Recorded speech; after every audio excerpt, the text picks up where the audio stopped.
Lifting and carrying is part of life from childhood. In fact, as children, lifting and carrying comes naturally. As adults, we're often told how to lift and carry correctly. It's a message that is drilled into us. Yet, we find that bad lifting and carrying technique is a major cause of workplace injuries, including the potential for serious damage to the back. For children, correct lifting technique is automatic. They don't consider that there's another way to do it. But as adults, we get lazy, we get complacent. We bend our spines, lift with our backs, and do ourselves a lot of damage. So, what is it that children do naturally that we should be doing?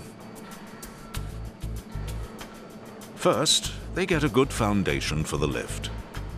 Children instinctively know it will be much easier to lift something with their feet apart, creating a stable base to lift from. Around hip-width apart, with the load between the feet, is a good stance for lifting. Second, they keep the back as straight as possible and bend the knees to get down to the load. Since children's back muscles are not fully developed, this is the only way a child can lift a significant load.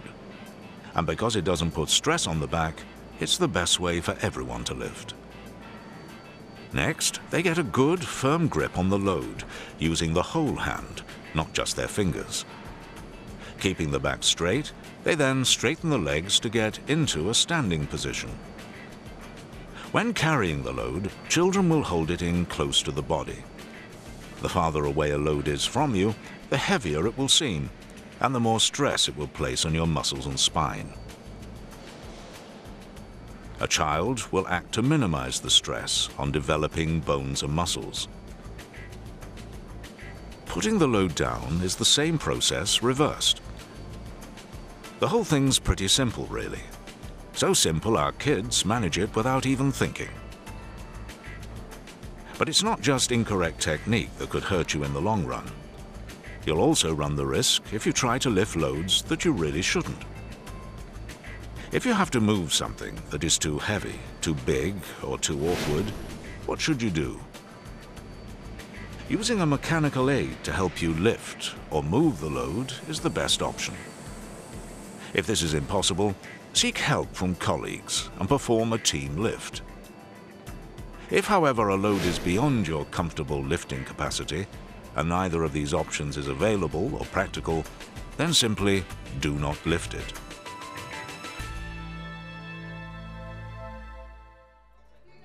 Children lift and carry properly because they're not grown up enough to do it incorrectly.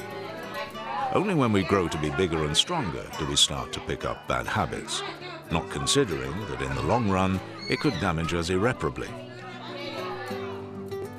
It's not hard to save yourself pain and trouble when lifting and carrying. In fact, it's child's play.